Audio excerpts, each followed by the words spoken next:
please subscribe and don't forget to press the bell icon to get notified whenever we upload a new video. Well, straight to the big headline at this hour, the Union Cabinet has just given its nod to a draft law intended to deter economic offenders from fleeing the country. Now, according to the draft law that was approved by the Law Ministry in September of last year, when passed, this law will allow confiscation of assets of absconding offenders even without a conviction. It will target willful defaulters with loans of over 100 crore rupees.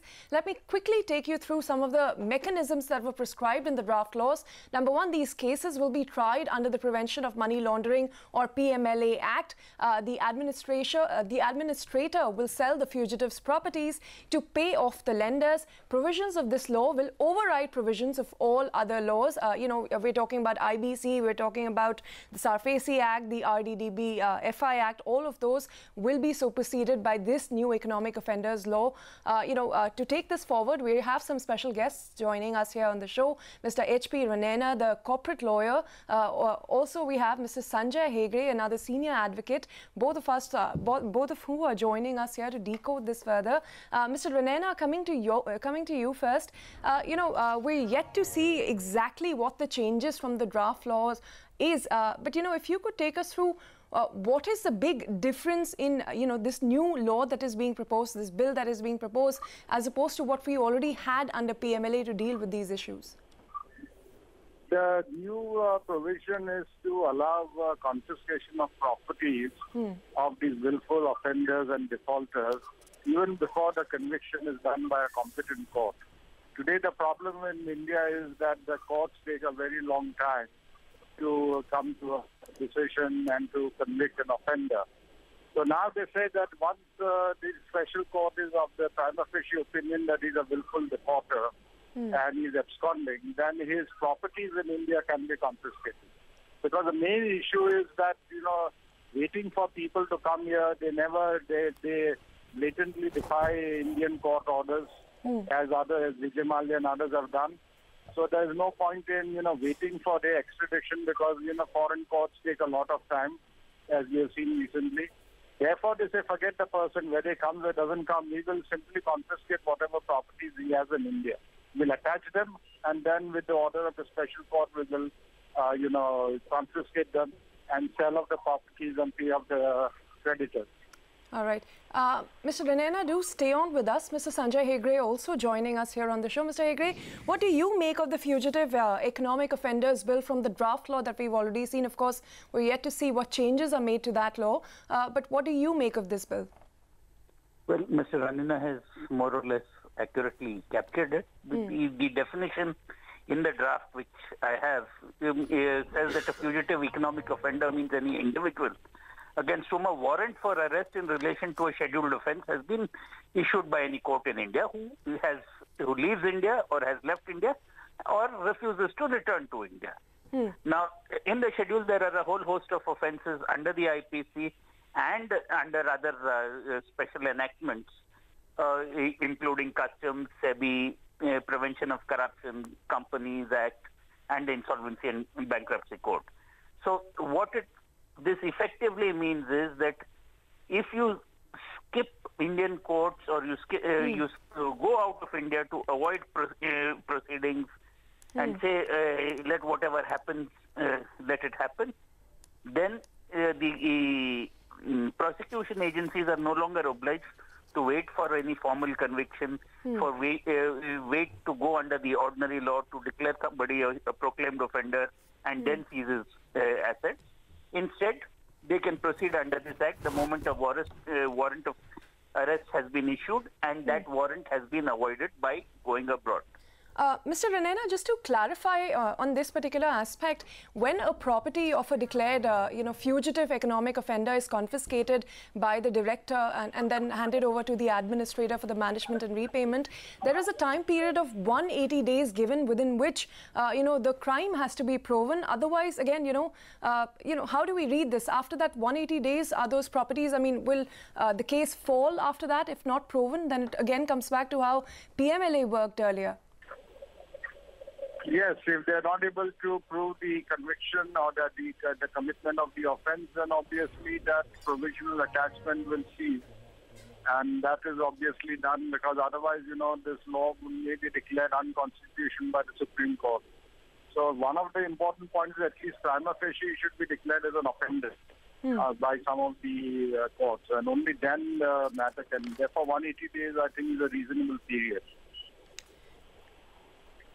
Mr. Hegre, again, I wanted your views on the same. I mean, back to this question, even the PMLA provided for confiscation of property, provisional attachment until the crime was proven. Similarly, here also we have the case of 180 days being given to prove the crime, otherwise it falls through.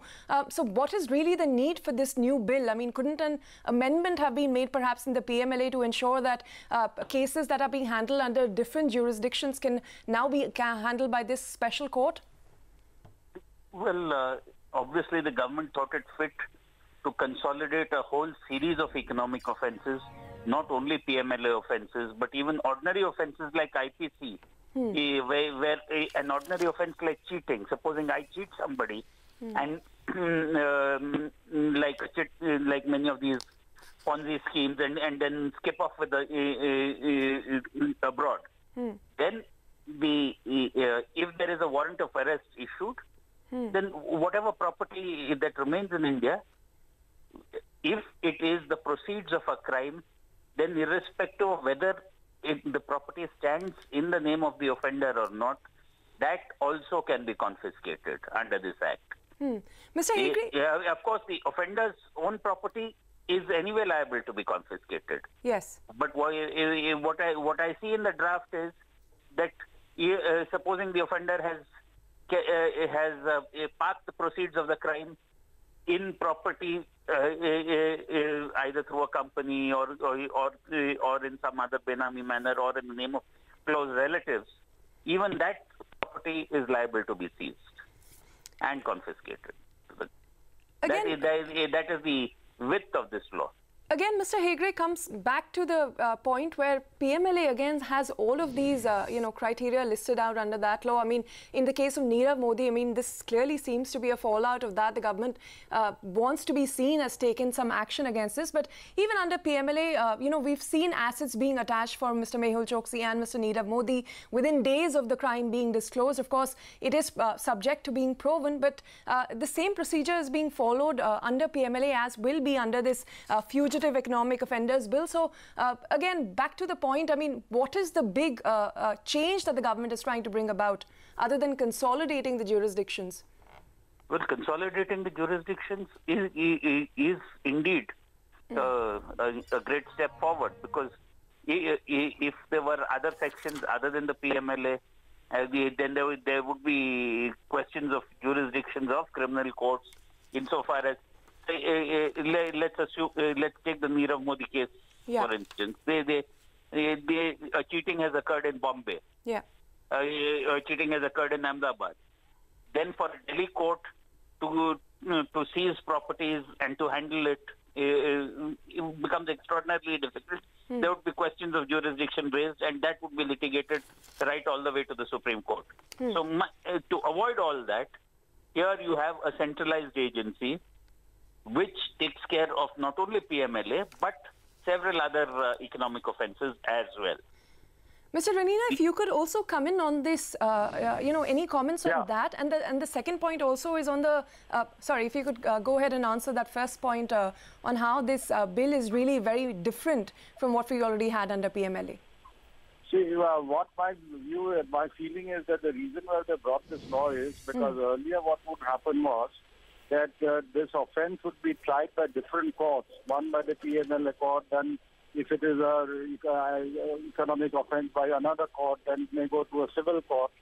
So the whole objective is to bring it under one roof. Only one court will now decide all these issues. So that this multiplicity of litigation and multiplicity of court proceedings, all this is eliminated. You see, because the offenders use one court against the other, he would say, my lawyer is in that court and not appear in this court, and that way this matter should go on.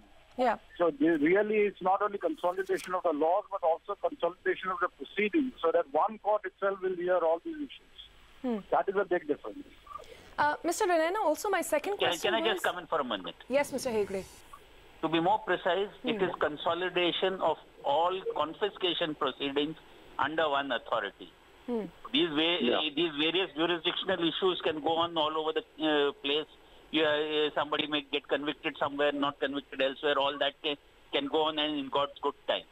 The consolidation occurs insofar as the confiscation of their property is concerned, and that is rendered speedy. Mr. Ranena, I also wanted some clarity on the saving clause. Now, we understand this provides for certain exceptions in the statute. It says that it can enable the repeal law to be in force in certain respects and then override also this new law that will come into place. Could you perhaps elucidate with an example how this saving clause might work?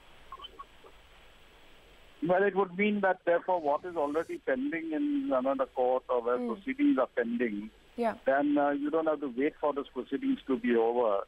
So this particular court will take over, this particular legislation will take over all those proceedings. And then the matter can be brought up before the special court, which is going to be set up under this particular legislation. So this is the main objective, to speed up the thing, you see, because as I explained to you earlier, otherwise it was delayed and delayed by various courts. Now the whole objective is to speed up, because everybody is saying what is the government doing about it. These guys are using one court against another, one legal provision against another. So bring it all under one umbrella, both as far as legislation, as far as procedure, and as far as courts are concerned. But, you know, again, if I could ask you to give an example to explain our viewers whether how the saving clause will work. I mean, if, for instance, a particular case or a person is already being tried, or that resolution is happening under the Insolvency and Bankruptcy Code, for instance, and now that person is a fugitive and the Fugitive Economic Offenders Bill is also invoked, what in this case could be some of the criteria that could override, you know, the IBC criteria that could be used to override some of the conditions in the new bill?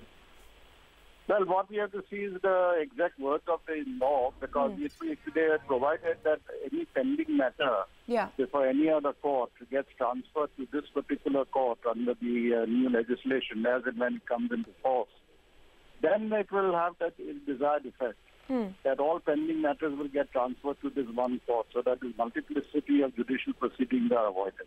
Right. That's the whole objective. So let's hope and see. I want to see how the legislation is passed off. Don't forget, is only the cabinet has approved it. Yes. Now the parliament has to pass this. Yes. So we don't know what further amendments may come when the bill is finally enacted into law. Actually, Mr. Hegde, if you could also comment on this, and we read the 9-page draft bill. You know, what is some of the fine print that you're looking to see in the final, you know, act that will come into play? I mean, some loopholes that you see here, or perhaps some more clarity that you need on some of the provisions in the draft bill. Mr. No, the provisions that you were speaking about, one is that this act will have overriding effect over all other legislation. Yes. Then the second part is that this act also provides that if it is already subject to the bankruptcy code or under SARFAESI, the confiscated property will be disposed of, and the proceeds applied according to the priority specified under the bankruptcy code or in the priority prescribed in the SARFAESI. That is the same principle that you pay the secured creditors first, the workmen first, the secured creditors after that, and then the unsecured and all that. So to that extent, a certain amount of conflict has been avoided, but nevertheless, this draft makes it clear that wherever there is a doubt, it is this draft that will prevail. Okay. Basically, this act says that if you skip out of the country, your property will be grabbed by the government. The property will then be auctioned. Thereafter, as far as the proceeds are concerned, it can go as far as possible under the old pending laws, including the SARFAESI and the bankruptcy code. But in case of any other doubt, then again the administrator under this act will prevail. Mr. Ranena, you know, what would you like to see in the final act that you do not see in this draft bill? Any changes, perhaps, or any modifications? Well, I have not actually seen the draft bill, so it's difficult to comment. But what I would expect the government to do is to have an umbrella legislation where all the existing laws are consolidated, all existing proceedings are brought under this special court set up under the this particular act, and only then will they achieve the objectives. If they don't do that, then this whole exercise will be self-defeating. All right, Mr. Hegre and Mr. Ranena, thank you so much for joining us on CNBC TV18. We're awaiting the Finance Minister's press briefing to throw perhaps more light on the thinking behind, some of the changes perhaps that the government could bring about in this draft bill. But on that note, we'll take a short break. News and updates will continue on the other side. Stay with us. Now, the government has decided to close down as many as 35 international branches of public sector banks. Remember, last year, the North Bloc had asked public sector banks to look at rationalizing their domestic and overseas businesses in order to boost their financials. Sapna Das, who broke that story, joins us now with more details. Sapna, where were these branches that have now been shut down? Also, will more foreign public sector bank branches be shut down in the coming few days? Well, clear message coming in from the government as an ongoing process of the reforms that they're trying to adhere to very strictly for the public sector bank space. And here the government has reiterated that 35 international branches of public sector banks are due for closure. Apart from this, in the second round of consolidation exercise, 68 to 69 more offices are being examined, and these would cover subsidiaries, joint ventures, representative offices, remittance offices, including branches, as to what should be done about them, whether they should be completely shut down or there can be some kind of further rationalization. The third indication that is coming in, of course, is the fact that All right, we'll cut straight across to the Finance Ministry briefing where Arun Jaitley will be addressing the media on the new Fugitive Economic Offenders Bill. Please take a listen. The Union Cabinet met today, and there were two important items on the agenda. The first item was with regard to the Fugitive Economic Offenders Bill 2018. पहला item जो था वो fugitive economic offenders bill 2018। आपको अगर स्मरण हो कि पिछले वर्ष के बजट में 2017-18 के बजट में एक बजट अनाउंसमेंट था कि जो फ्यूजिटिव्स होंगे इकोनॉमिक ऑफेंडर्स में उनकी संपत्ति को कॉन्फिस्केट करने के लिए सरकार एक कानून लाएगी। और पिछले कई महीनों से इसका ड्राफ्ट बन रहा था, एक्सटेंसिव इंटरमिनिस्ट्रियल कंसल्टेशन थी और आज मंत्रिपरिषद ने इसको अप्रूव किया है। इसमें कई प्रावधान हैं, मैं केवल जो प्रमुख प्रोविजंस हैं वो आपको बतला देता हूं। पहला यह है कि who is a fugitive offender. इस बिल के साथ एक शेड्यूल्ड ऑफेंसेस होंगे और अगर उस शेड्यूल्ड ऑफेंस किसी के खिलाफ है और किसी कॉम्पिटेंट कोर्ट का अरेस्ट वारंट उसके खिलाफ है, उस ऑफेंस के तहत और उसको उससे बचने के लिए, उसको अवॉइड करने के लिए वो देश से बाहर चला जाता है, तो court can declare him as a fugitive offender.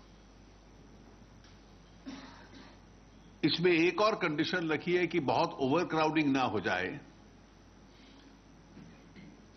तो फर्स्ट इंस्टेंस में जो क्राइम होगा उसके जो प्रोसीड्स होंगे वो कलेक्टिवली 100 करोड़ रुपए से ज्यादा के होने चाहिए, ताकि ये प्रमुख बड़े अपराधियों के खिलाफ है। जो व्यक्ति क्रिमिनल प्रोसिक्यूशन अवॉइड करने के लिए, कोर्ट का ऑर्डर अवॉइड करने के लिए, कोर्ट का वारंट अवॉइड करने के लिए बाहर जाता है और फिर कोर्ट की ज्यूरिसडिक्शन में सबमिट नहीं करता, उसके सामने नहीं आता, तो उसको फ्यूजिटिव ऑफेंडर माना जाएगा। फ्यूजिटिव ऑफेंडर डिक्लेयर होने के कई कॉन्सिक्वेंसेस होंगे। There will be several consequences. It will lead to confiscation of all his assets in India. It's not merely proceeds of crime or profits of crime, but it will be applicable to all his assets. और इन assets में अगर उसके कोई बेनामी assets भी होंगे तो वो भी इसके अंदर तहत शामिल किए जाएंगे। इसमें एक और प्रावधान डाला है जिसके लिए एक इंटरनेशनल कोऑपरेशन का एक मैकेनिज्म बनेगा बाद में, क्योंकि ये समस्या विभिन्न देशों की है। विदेशों में भी जो एसेट्स होंगे उनको भी कॉन्फिस्केट करने का अधिकार होगा, लेकिन क्योंकि विदेशों की ज्यूरिसडिक्शन हमारी चले, उसके लिए स्वाभाविक है कि जिस देश में वो एसेट होंगे उस देश का सहयोग चाहिए, तो हम लोगों को उन देशों के साथ अप्रोप्रिएट अरेंजमेंट्स करने पड़ेंगे। इसका एक और कॉन्सिक्वेंस होगा कि वो व्यक्ति देश में कोई भी सिविल क्लेम परस्यू नहीं कर सकता।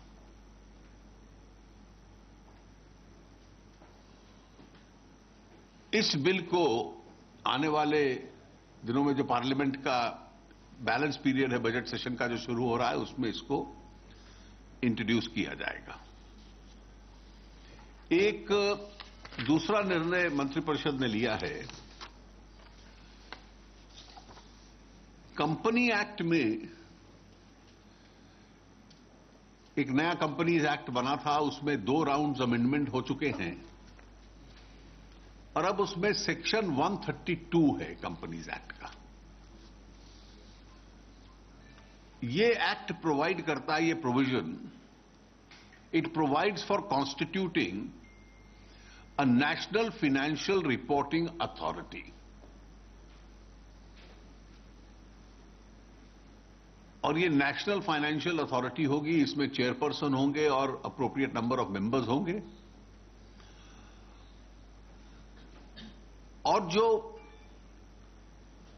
प्रोफेशनल्स हैं अकाउंटिंग और ऑडिटिंग स्टैंडर्ड्स के संबंध में, उसके संबंध में कुछ अधिकार इस अथॉरिटी के पास रहेंगे।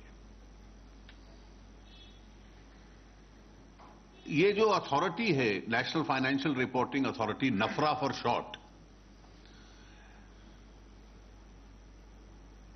इसमें एक प्रावधान है कि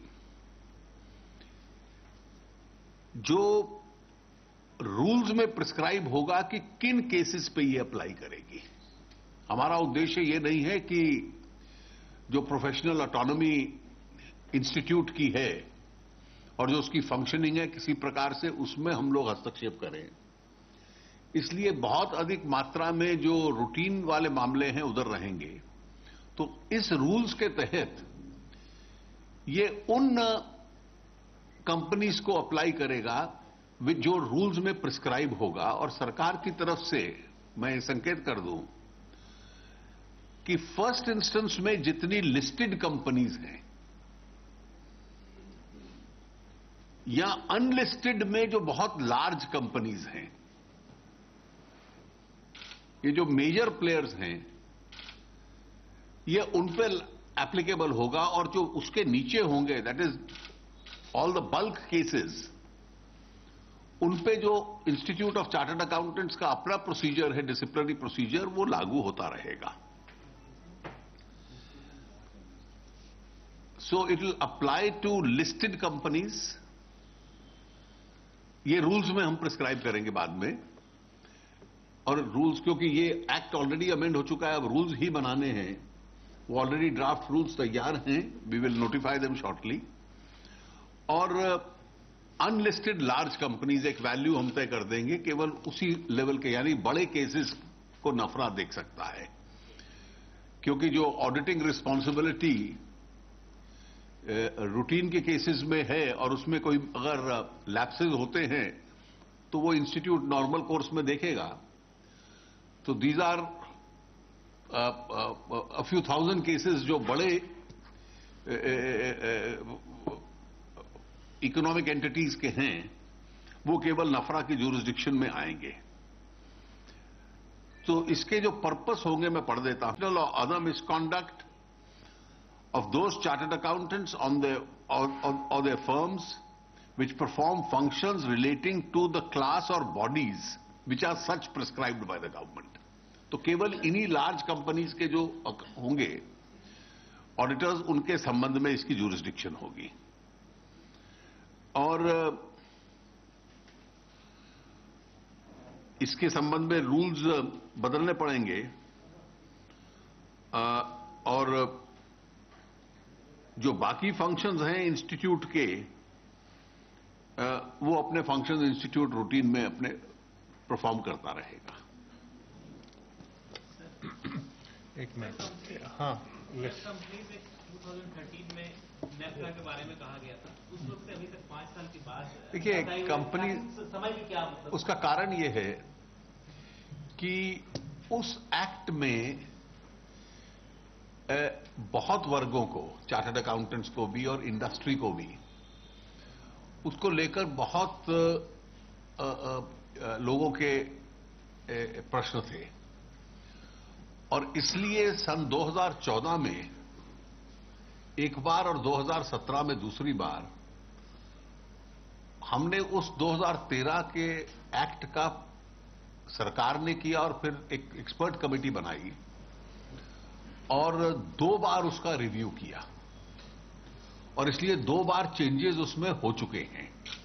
और इसलिए उसके सारे प्रोविजंस, क्योंकि review of that act was pending, were enforced in a phased manner.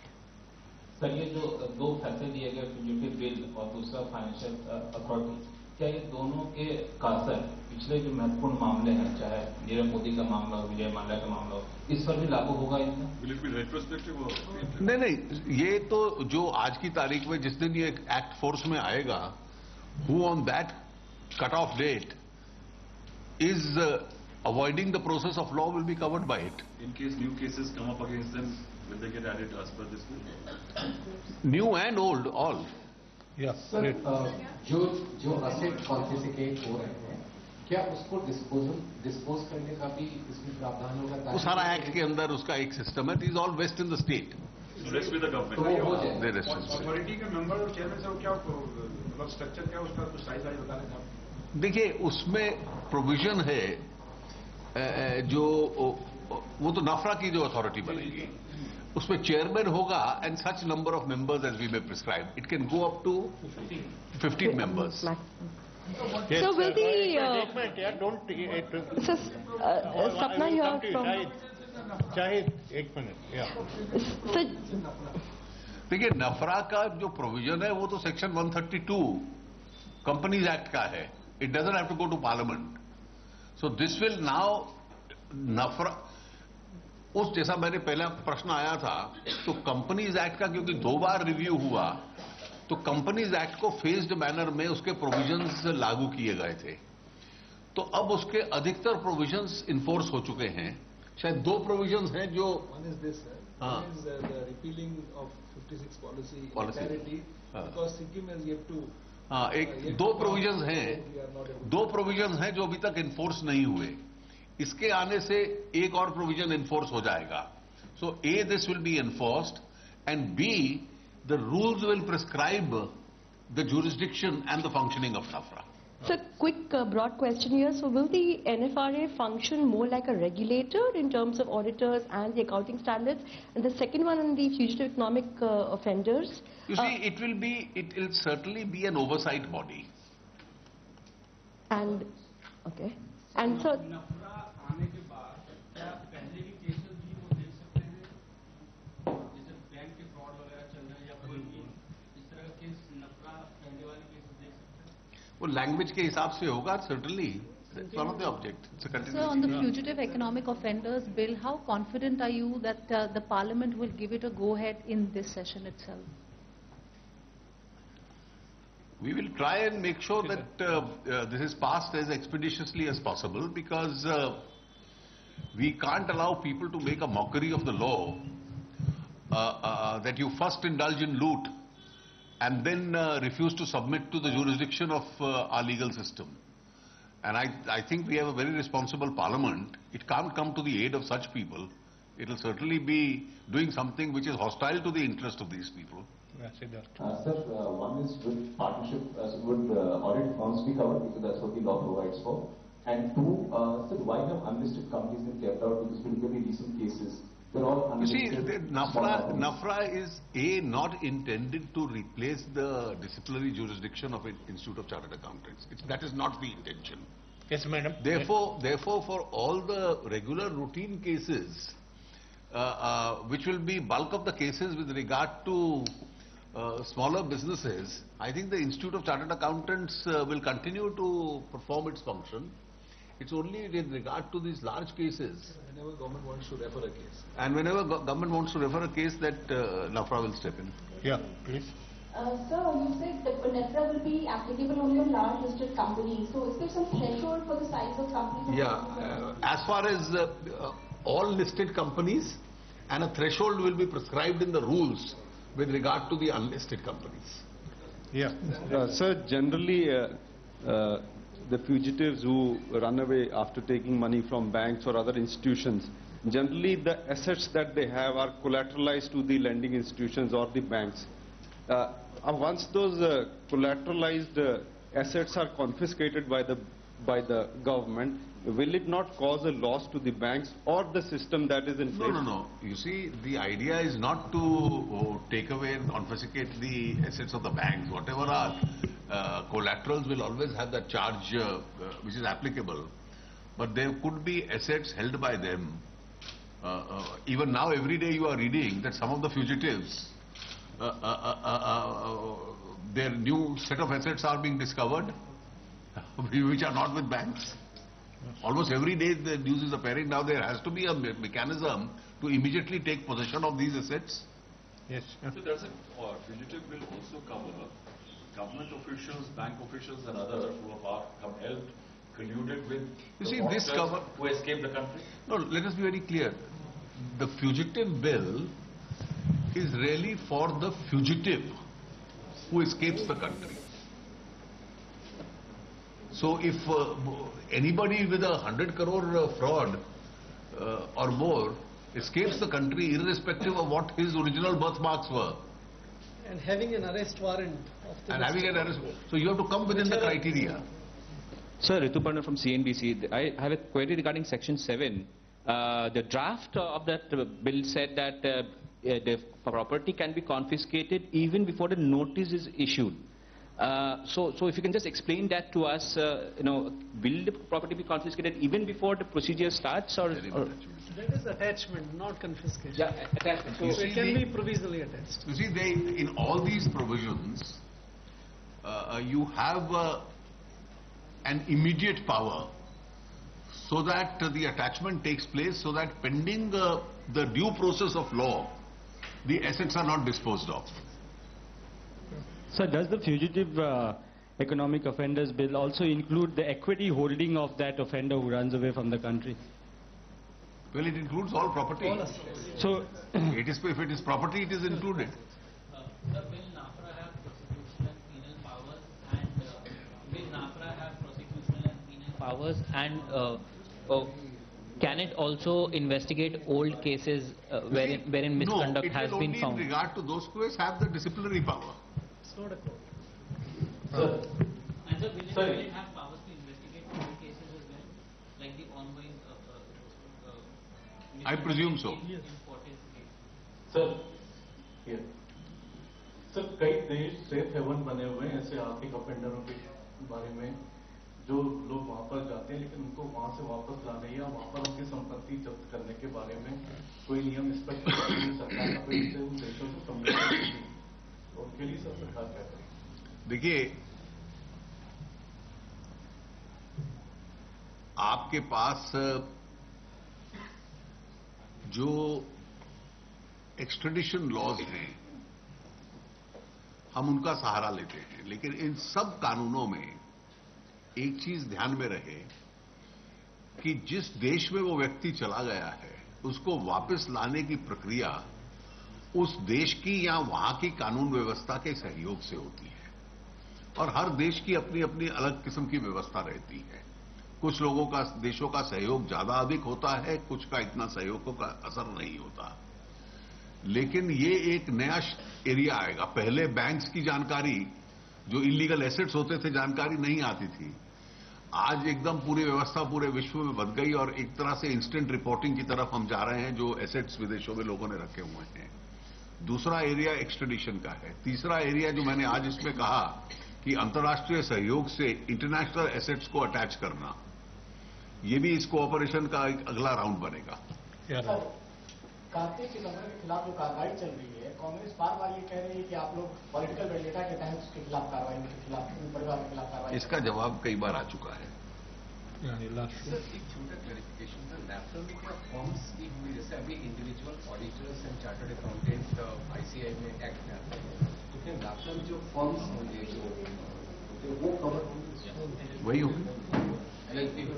Sir, there are already some powers under PMLA, as I understand, to attach properties. Under PMLA, there are some powers. PMLA, what are the new? The difference would be, as I said in the beginning, PMLA extends only to profit of crime. And upon conviction. And upon conviction. This extends to all assets, irrespective of whether they are profits of this crime or not. Secondly, the very fact that this is triggered off by an act of your being a fugitive. A fugitive will, a trial of the fugitive can never complete. Is there a timeline as well? As to for how long should you be out of the country, for how long? No, the moment a warrant is issued, the court will decide that if a man is not submitting. The draft had something 6 weeks of that after the court order. So that is the time he has to reply. And meanwhile, the property will be... the property has to be attached because he can't use these 6 weeks to dispose of the property and then says, I am appearing. Sir एक सवाल इधर sir, पिछले 2 साल से हमने ये क्रम देखा कि लगातार ब्याज दरें नीचे की तरफ जा रही थी, लेकिन आज एसबीआई ने, पीएनबी ने, आईसीआईसीआई बैंक ने कर्ज महंगा कर दिया, तो क्या ट्रेंड उस तरफ जा रहा है? क्या आपकी चिंता इससे बढ़ रही है? देखिए, ये वन ऑफ मूव है, इसमें इसको वन ऑफ मूव ही समझे। Thank you, Honorable Minister, sir. Thank you, Secretaries. Thank you, friends. Well, that was the Finance Minister briefing the media on the two important, notices taken up by the Cabinet today. One, of course, is NAFRA, and the second one, the Fugitive Economic Offenders Bill that we had been discussing. On both of those counts, counts, not much clarity in terms of what the changes may be proposed is, but the Finance Minister was very clear that he intends to bring these bills in the Parliament as soon as possible and to not allow fugitives to get away with cheating the country. But on that note, we also have some breaking news, coming in from, Mr. P. Chidambaram, former finance minister, has been, Karti Chidambaram, who was arrested yesterday for allegedly taking a bribe when his father, P. Chidambaram, the former finance minister, had been sent, that is Karti Chidambaram, has now been sent to a 5 days police custody. Ashmit Kumar joins us on the phone line, from the court. Ashmit, take us through today's action. Well, today we saw a repeat of what we saw yesterday in terms of the arguments being exchanged. Today, what was different, however, was that the Additional Solicitor General Tushar Mehta appeared on behalf of the CBI. Abhishek Manu Singhvi appeared on behalf of Karti Chidambaram. And what's interesting is that both P. Chidambaram as well as Nalini Chidambaram were present in the courtroom over the course of the proceedings. Now, the proceedings stretched across nearly 3 to 4 hours, and we saw the same arguments being exchanged. The CBI had sort of 14-day remand. It insisted with the court that it was urgent, that there be custodial interrogation, that would add to the quality of investigations. Karti Chidambaram, his counsels, in fact, on the other hand, argued that this arrest is most bizarre, that he is cooperating, and that this action is not warranted at this stage, and that this action is an extreme measure that has been employed by the CBI and is indicative of vindictive politics. On the back of all of this, what we understand, however, is that the judge, the special court has decided as of now that it's important that custodial interrogation continues. To that end, what we understand is that the court has directed a total of 5 days of police custody with the CBI. The CBI will have a total of 5 days with Karti Chidambaram in terms of custodial interrogation. Now, it's not quite what they had sought. The demand made by CBI was 14 days. They've managed to get 5 so far. But what's interesting here is that they will have 5 days of custodial interrogation where they can grill, where they can question, where they can interrogate Karti Chidambaram.